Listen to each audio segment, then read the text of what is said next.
Okay, so one of the best pieces of advice I was ever told, I can't actually remember who told it to me. It was definitely a few years ago. They said to me, the best thing you can do to get ahead in life is to learn off the mistake of others. And this can be, they said to me, this can be a cheat code for making quantum gains, quantum leaps in whatever you're doing, building muscle, losing body fat, creating a business, getting a better job, getting more money for the same job, raising kids, bringing up pets, basically anything. And so I'm going to apply some of those same principles in today's video so that you can learn from my mistakes, because I've been doing this a while. I used to be very, very skinny. Naturally, I'm more of a ectomorph as opposed to a mesomorph. And I probably made all the mistakes under the sun when it comes to building muscle, in terms of stuff I've done inside the gym, stuff I haven't done in the gym, stuff I've done outside the gym. I've done it all. So if you can take anything away from this video, it will be to listen to what the mistakes I have made in the past. And so you can just not make those same mistakes with your own training. Because if you were to do that, you could literally shave years off your gym kind of adventure, your gym process, your training process, the process that you are currently doing or undergoing to build the physique you want. Okay. And like with all my live streams, any questions, just pop them down in the comment and I'll get back, I'll try and reply as we kind of go through. Okay. So the first one, I used to follow and take advice from the wrong people. Now, when you're first starting out, it's actually very difficult to know who is worth listening to. When you first start training, how do you know that that person over there is going to tell you good advice? Yes, they're going to be in shape. Yes, they sound like they know what they're talking about. But I'll just give you an example. When I first started training, I listened to a famous YouTuber back in the day. I think he's still around on YouTube, but he's not as big as he used to be. And his whole thing was, you do 3 sets of 10 on every exercise, but the first set, you do a drop set. So basically, the first set you do on every exercise, you're taking it to failure, you're extending the set, you're really burning your muscles out, you're going for as many reps as possible. And because I didn't know any better, this sounded like okay advice. You know, you're starting training, you're going to hit the gym hard, your first exercise and your first set, take it to failure. But what this obviously meant was, after about 4 minutes of training in the gym, your muscles are completely done. You're fatigued, you're tired.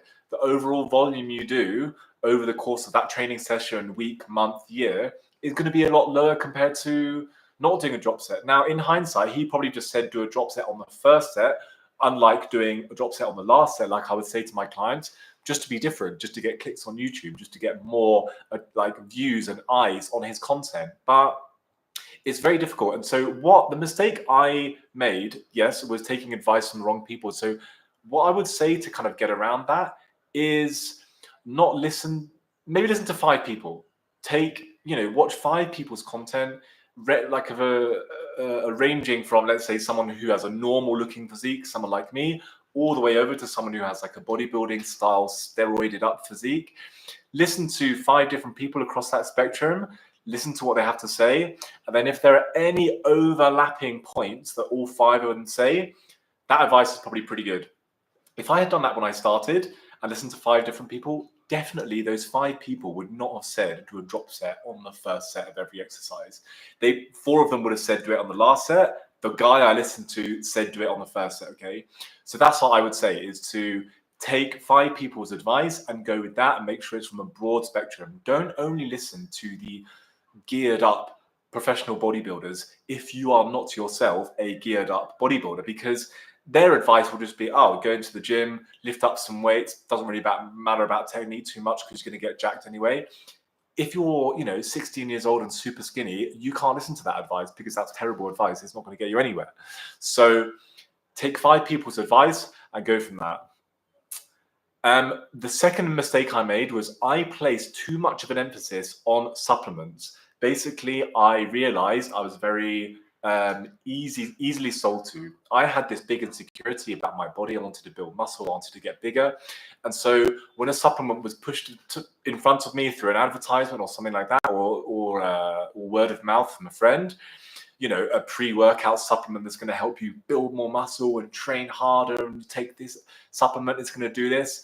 And I thought that was the be all and end all. I thought, okay, great, I can just take these supplements. I can take Yohimbe, I can take glutamine, I can take HMB. Does everyone remember HMB? What a supplement. Did nothing, obviously. And then I don't need to worry about my diet too much because I'm taking all the supplements. Whereas in fact, it's the other way around. If I had just kind of eaten a bucket ton of protein, loads of carbs, loads of fats, and just not taken any supplements, so literally reversed basically what I did, I would have built way more muscle. I would have got way bigger. I would have got way stronger in the gym. But instead, I was like, so it's okay, I can skip breakfast because I'm taking these 20 tablets. And because supplements are sexy, they're fun, you buy the bottle, it's 20 quid. You come to the label says it's going to do this. You're like, oh, great, wow. And you take all the supplements and you get a placebo effect.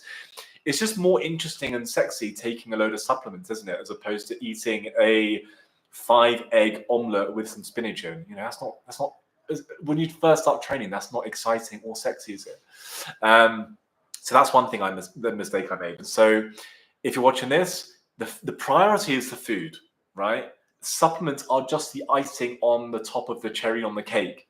They're maybe not even the 1%, they're probably even 0.5%. So don't fall into the trap of thinking supplements are the answer.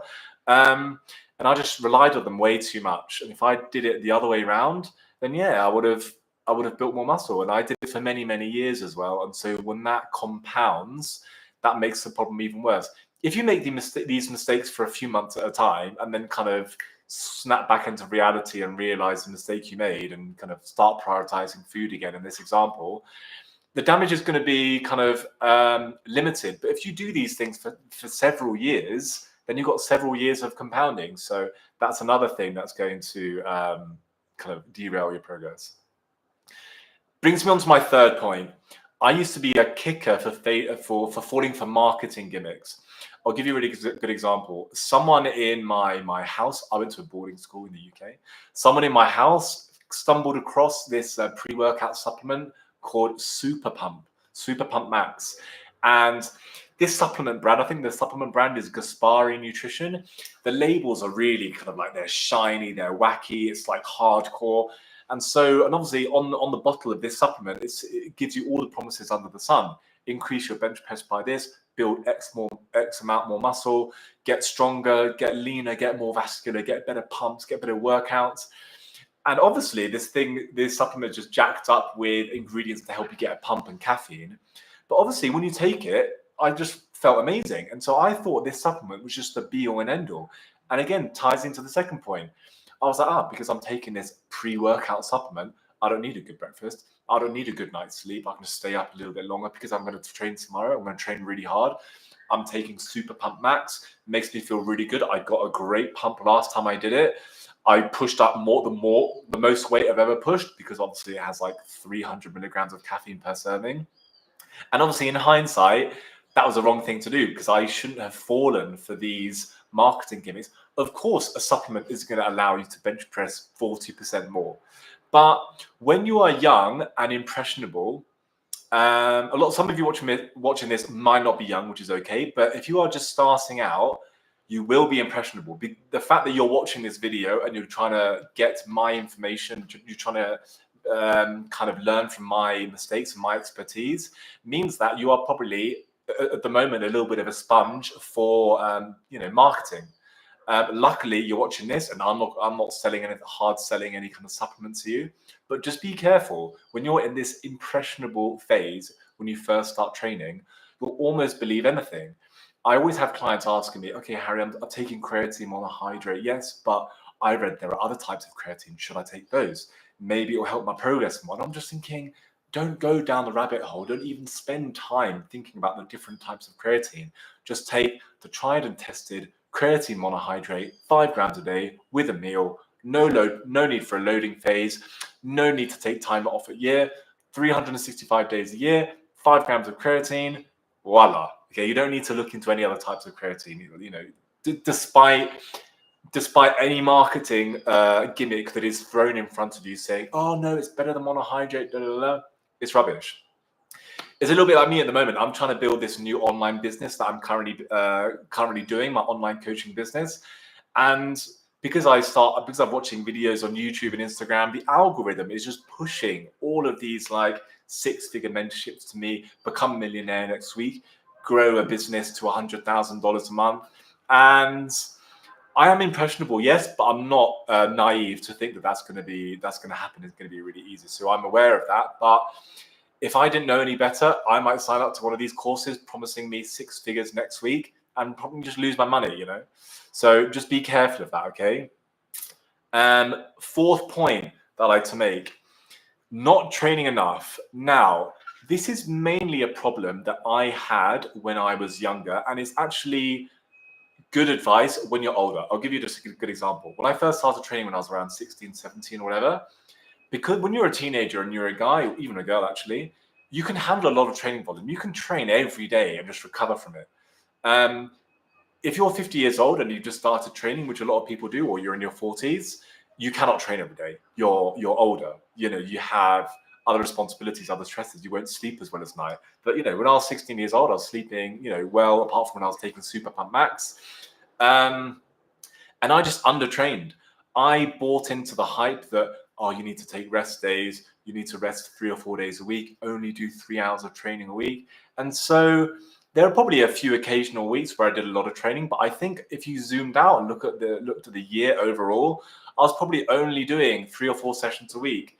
Now, because I was young, I could have just trained every day and recovered from it. You know, I made a YouTube video about this a few months ago. If someone said to you, okay, I'm going to give you £1 million if you can build as much muscle on your legs as possible in that 30 days, if you don't build 5 kilos of muscle, let's say, you don't get the money. But if you build over 5 kilos of muscle, you do get the money. How many days of those 30 would you hit legs? Would you be hitting legs twice a week and resting 5 days a week? Fuck no. You'd be hitting legs every single day, probably twice a day. If you had £1 million on the line, which is Colombian pesos, is like 550 million billion pesitos. You just train every day. Now, that's not to say that Jeff, who is 60 years old, who has never trained before, and who's just starting going to the gym, should be training every day. No, but if you're anything, let's say under 30 years old, and you are reasonably healthy and fit, you could probably train every day in your early years and recover from it and make loads of progress. Obviously, as you get older, you need to tailor that down, and you can't train every day. But still, I have this conversation with some of my clients all the time. There's more of a risk of undertraining and not getting the desired outcomes and results because of that than overtraining. No one is really overtraining. You know, to overtrain, you need to be hitting the gym a lot consistently, week in, week out. No, not many rest days, not many deload weeks.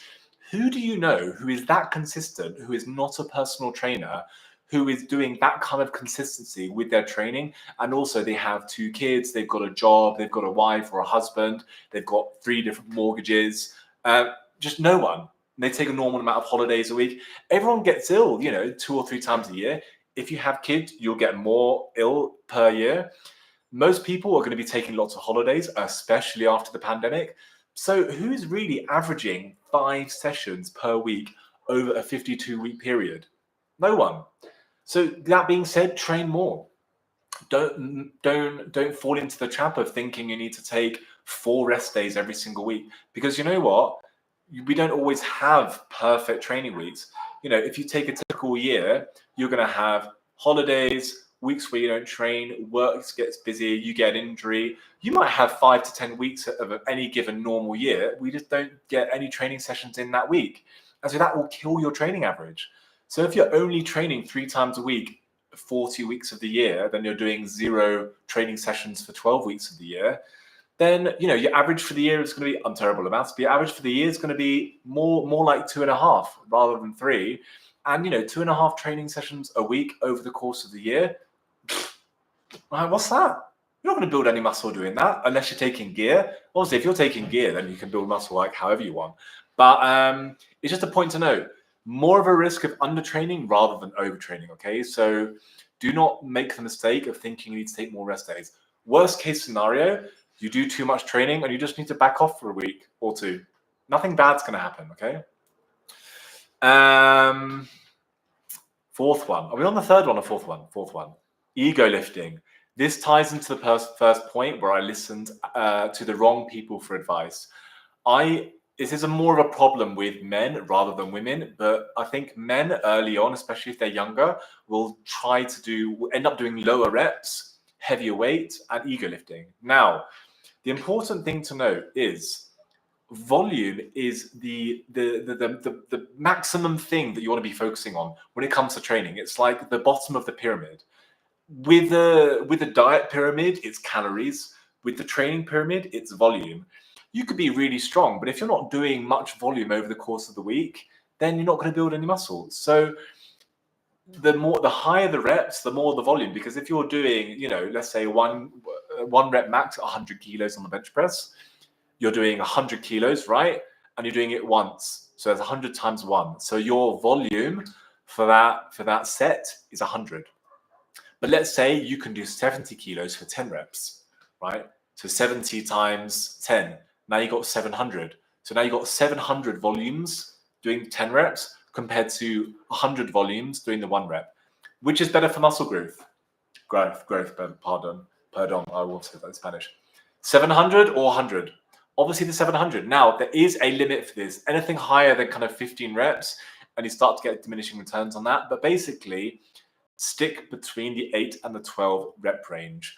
When you're training, don't go much lower than 8 reps. Occasionally, if you really want to test your strength or build your strength, you can do one exercise where you go down to 6 reps. But don't fall into the trap of doing, first exercise, I'm going to do 5 sets of 2. Then I'm going to do some accessory work. And I'm going to do, 3 sets of 5 reps. Because the reps are so low that you're not really going to build any volume up. And so if you do that over a long period of time, your volume is going to be low and your muscle growth is going to be low. You're going to get strong though.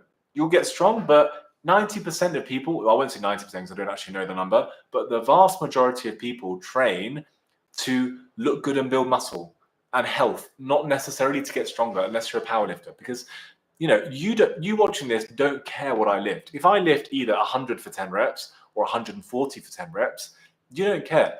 All you care about, you don't really care about me at all, but all you're interested in is my physique, for example. Do I have a big chest? Do I have big shoulders? Okay. So everyone is in the gym to build muscle. And so don't fall into the trap of doing low reps just so you can get really strong. Okay. If you're a professional powerlifter or you want to be a professional powerlifter, absolutely fine. You can do low reps, but how many people actually want to do that? Such a tiny percentage of people who actually want to do that. So most people want to build muscle, look sexy, get a little bit stronger along the way, of course, but that's not the main goal.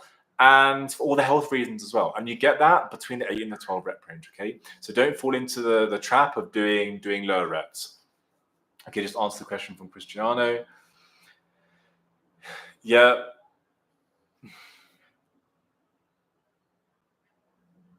Exactly. You don't want to relax too much. I mean, unless you are, let's say, older or you are riddled with injuries, if you're relatively fit and healthy, your body can handle more than you think. You can handle going to the gym every day for a few weeks. You can handle doing 5 sessions a week for months and then in a row. Assuming that those training sessions are good, by the way, and you're not doing stupid stuff. Obviously, if your training sessions look like 50 working sets, Jay Cutler chest workout from his Olympiad bodybuilding days, then of course you have to manage your volume effectively. But if you're doing, let's say, anywhere between 15 to 20 working sets per session, and you're not training like a complete idiot, you're putting tension on the muscle, you're squeezing, you're not going too heavy, blah, blah, blah, you should be good to train, 5, even 6 days a week. I've been doing that for years. I know I'm an extreme example because I am actually in the fitness industry and this is what I do for a living. But I've been training 5 or 6 days a week for many years and I'm all good. At some stage, it's going to have to tail off a little bit as I get older. But up until then, it's going to be fine. So yeah, way more of a risk to undertraining rather than overtraining, okay? I remember a few years ago, the whole overtraining thing was such a hot topic in the fitness industry. It was like, oh, you want to do the minimum amount of volume required to build muscle and blah, blah, blah. And of course, there is those arguments for that. But I think general population people who are not professional bodybuilders or fitness enthusiasts, train as much as you can. Nothing bad is going to happen from you not training enough, okay? And so just before I get on to the last point, the ego lifting thing, yeah, I'm not going to name drop him, but I remember listening to a very prominent fitness influencer who actually knows his stuff and he's very, very good. But in some of his videos, he was like, look, you know, what really got my legs to grow was not doing lots of volume on the leg extension, but was to squat heavy. And, you know, now I squat heavy and my legs are bigger. And so I obviously just followed that advice. I was like, okay, cool. Ditch the leg extension, start squatting heavy. And yeah, I got really strong, but it just didn't really do anything for my leg growth because obviously volume is king. So you want to get that volume in, okay? Last point. I was skinny growing up, and so I thought I could never really get fat. Okay, and so I thought the best thing I could do for my training was to get fat because, again, I listened to someone in the fitness industry and they said, look, if you really want to maximize how much muscle you build and how strong you get, you're better off putting on 10 kilograms of body weight, 9 of which might be fat, 1 of which might be muscle, and just go with that and rock it. Dirty bulk, get a little bit fat, get fluffy, put a lot of body weight on, then you'll be bench pressing more. And that's true. All of what I just said is true. If you are solely concerned with building as much muscle as possible, one of the best ways to do that, as well as, you know, along with training and all the rest of it, is to get really heavy. I'm going to be bench pressing more if I was 120 kilos and really fat, as opposed to me being 70 kilos and looking lean. But we go back to the first point. Why are you training in the first place? You're training to look good, to feel good, to look sexy, to have body confidence, to build muscle as well. Our goal isn't solely just to build muscle, unless we're doing some sort of competition where we would win £1 million at the end of the journey to get that, which is obviously not, which doesn't happen in the real world. Most of us want a blend of building muscle, getting stronger, looking good, building confidence, getting healthy. And you're not going to do any of that by getting fat. And because I was skinny growing up, I thought I just could never get fat because I had a small frame. I've got narrow wrists. I was just thinking, even if I put on 10 kilograms, I'm still going to look skinny. And obviously, when I look back at pictures of me, 90 kilos before I went to bed, and now I'm probably around 80 first thing in the morning. So with an extra 10 kilograms of body fat on my frame, yeah, I was chubby. I had a small frame and a skinny frame, but I was really chubby and it didn't look good. It didn't feel good either. So you want to kind of stay lean-ish. This is kind of going into diet a little bit. You want to kind of stay lean-ish, small calorie surplus, stay in athletic type shape, and then just focus on your training and building muscle. Don't fall into the trap of thinking you need to bulk up like Ronnie Coleman, Jay Cutler, all of these professional bodybuilders used to do in their off season, because while that is the best way to maximally build muscle, it also comes with a lot of downsides. And the downsides are, it's very difficult to lose that body fat after you put it on. You won't look good. You won't feel good. You won't feel confident. You might even get some health risks associated with that, because if you're dirty bulking, you're eating a lot of, bad quality food, you could get some health problems with that. And there's also, you're going to start ingraining these habits. If you dirty bulk for a whole year and develop these habits for junk food and all the rest of it, it's going to be very difficult to undo these habits when it comes back to dieting again to try and lose the body fat off. And then you get into this vicious cycle of bulking, cutting, which you don't really want to do too much. I know I've spoken a lot on the channel before about how you want to kind of build up a little bit during the winter, then diet down a little bit in the summer. And this whole kind of cyclical process over a year is actually really good for general kind of lifestyle maintenance. But you don't want to get that too much. You don't want to be bulking so hard in the winter that you have to diet so hard in the summer, because when you zoom out and look at a 3, 4, 5 year period, you're not going to make much progress with your physique or anything like that if you're training naturally like this. So that's one thing. Don't make that mistake. Don't get too fat. By all means, be in a small calorie surplus and have the goal and the aim to build muscle and get stronger. But do not get so fat as that you're no longer confident. You look a little bit chubby. Definitely, you want to stay on the leaner side of things. Okay. Question from Cristiano. What do you think about rest period in the gym? Good question. Good question. At the start of your workout, I would say maybe the first 2 or 3 exercises, you can rest up to maybe 2 minutes, maybe 2.5 minutes. depending on the exercise. If you're doing squats, deadlifts, and everything, maybe up to 2.5 minutes, or a hack squat. But if it's maybe something upper body, something a little bit lighter, up to 2 minutes. Definitely rest longer than 90 seconds, okay? On the first few exercises in the gym, 90 seconds to 2.5 minutes, okay? And then as you process through the workout, sorry, my brain's in Spanish mode. As you process through the workout, you want to cut the rest periods down a little bit so that you're finishing with maybe, I don't know, 1 minute rest in between each sets of lateral raises towards the end, or bicep curls. So at the start, you can rest up to 2.5 minutes, 90 seconds to 2.5 minutes. And then towards the end, let's say 45 seconds to a minute. You should know when you're ready. You want to get the balance right of resting enough that you can push as much weight as you need to do for the amount of reps that you're doing. But then again, you don't want to rest too long that you A, lose the flow of the session, B, you lose your pump, which helps with the flow of the session. Then C, you don't want to rest so long that you just cool down. If you rest for 5 minutes, yes, that might be really good for lifting heavy weights, and powerlifters might be doing this, but you're going to get out of your flow, you're going to cool down, you're going to lose your pump. And if you only have, 45 minutes or 50 minutes to train, like most people do, they're squeezing their training session into an hour slot. And if you factor in going to the toilet before, going into your locker, doing your little warm up, you probably have 45 minutes to 50 of actual training time. Then you need to be kind of on your rest periods. I always train with one of these watches on, which is like a basic little watch. And I just instinctively time it whenever I finish a set, and I always have a little look at it. Up to 2.5 minutes on the first few exercises, first 2 or 3 exercises. Then towards the end, you want to be resting in and around a minute when you're doing the isolation exercises or the single joint exercises, which don't require more rest. Okay, so I hope that answers you. Awesome, right? I hope you guys enjoyed the live stream. Like, comment, and subscribe if you haven't done already, and I'll catch you in the next one. Ciao.